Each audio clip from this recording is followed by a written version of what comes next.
নমস্কার বন্ধুরা, প্রতিদিনের মতো আবারও চলে এলাম অন্য একটা রেসিপি নিয়ে। আজকে আপনাদের বানিয়ে দেখাচ্ছি কচুর ভর্তা। কচুগুলো খুব ভালোভাবে পরিষ্কার করে ধুয়ে নিয়েছি। এবার আমি কচুর এই পিছন দিকের অংশটা আর মুখের কাছটা কেটে নেব। কেটে নিয়ে কচুগুলো একটু সিদ্ধ করে নেব। প্রত্যেকটা কচু কেটে নিয়েছি। এবার একটা প্রেসার কুকার নিয়েছি, প্রেসার কুকারের মধ্যে দিয়ে দিচ্ছি, একটু নুন দিয়ে দিচ্ছি। ঢাকনা এঁটে আমি 2টো সিটি দিয়ে নেব। কচুগুলো সিদ্ধ হতে হতে আমি একটা মশলার পেস্ট বানিয়ে নেব। নিয়ে নিচ্ছি সর্ষে, 4 চামচে 2 চামচ পরিমাণ কালো সর্ষে নিয়ে নিলাম। 2টো কাঁচা লঙ্কা ভেঙে দিয়ে দিচ্ছি, একটু নুন দিয়ে দিচ্ছি, একটা পেস্ট বানিয়ে নিচ্ছি। কচুগুলো একটু ঠান্ডা করে নিয়ে খোসাটা ছাড়িয়ে নিয়েছি। এবার কচুগুলো আমি ম্যাশ করে নিচ্ছি। এইভাবে কচুগুলো ম্যাশ করে নিয়েছি। কিভাবে ভর্তাটা বানাচ্ছি সম্পূর্ণ ভিডিওটা স্কিপ না করে দেখতে থাকুন। গ্যাস অন করে কড়াই বসিয়ে দিয়েছি। দিয়ে দিচ্ছি সর্ষের তেল। তেলের মধ্যে দিয়ে দিচ্ছি শুকনো লঙ্কা। শুকনো লঙ্কাটা ভেজে নিচ্ছি। লঙ্কা ভাজা হয়ে গেছে, তুলে নিচ্ছি। কিছুটা কারি পাতা ভেজে নিচ্ছি।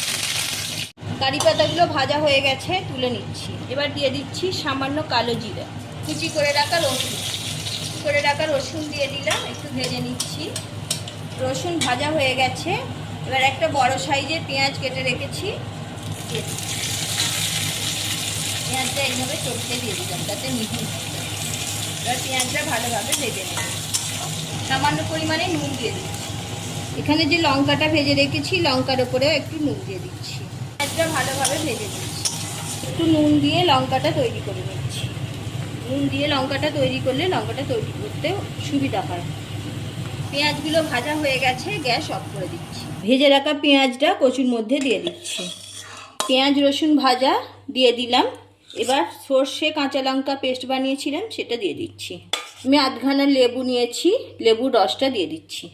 লেবুর রসটা অবশ্যই দেবেন। লেবুর রসটা দিলে কচু ভর্তাটা খেতে খুব সুন্দর হয়। তাছাড়াও যদি কচুর কুটকুটে ভাব থাকে, অনেক সময় হয় না, সব কচু তো সমান হয় না, কুটকুটে ভাব থাকে, লেবুর রসটা দিলে সেটা হবে না। দিয়ে দিচ্ছি সর্ষের তেল। অল্প পরিমাণে নুন দিচ্ছি। পেঁয়াজ ভাজার সময় নুন দেওয়া ছিল, আবার লঙ্কা তৈরি করার সময় নুনটা দেওয়া ছিল। এবার সবগুলো উপকরণ ভালোভাবে মিশিয়ে নিচ্ছি। খুব ভালোভাবে মাখিয়ে নেব। কচুর তো অনেক রকম রেসিপি আপনারা খেয়েছেন, এইভাবে একবার কচুর ভর্তা বানিয়ে দেখুন। গরম ভাতের সাথে খুব সুন্দর খেতে লাগে। এই সর্ষে ভর্তার ঝাঁঝ অসাধারণ লাগে। এইভাবে কচু ভর্তা বানিয়ে খেয়ে আমাকে কমেন্ট করে জানাবেন রেসিপিটা কেমন হয়েছে। রেসিপি ভালো লাগলে চ্যানেলটি সাবস্ক্রাইব করে পাশে থাকার অনুরোধ রইল। পাশে থাকা বেল আইকন প্রেস করবেন যাতে যে কোনো ভিডিও আপলোড হলে আপনাদের কাছে পৌঁছে যায়। রেডি হয়ে গেল কচু ভর্তা। নুনটা একটু চেক করে নিতে হবে, যদি মনে হয় যে আরও একটু নুন দিতে হবে দিয়ে দেবেন। নুনটা পরিমাণটা আপনারা বুঝে দেবেন। খুব সহজেই দেখুন বানানো হয়ে গেল কচুর ভর্তা। এবার ওপর থেকে দিয়ে দিচ্ছি একটু সর্ষের তেল। একটু সর্ষের তেল দিয়ে দিলাম।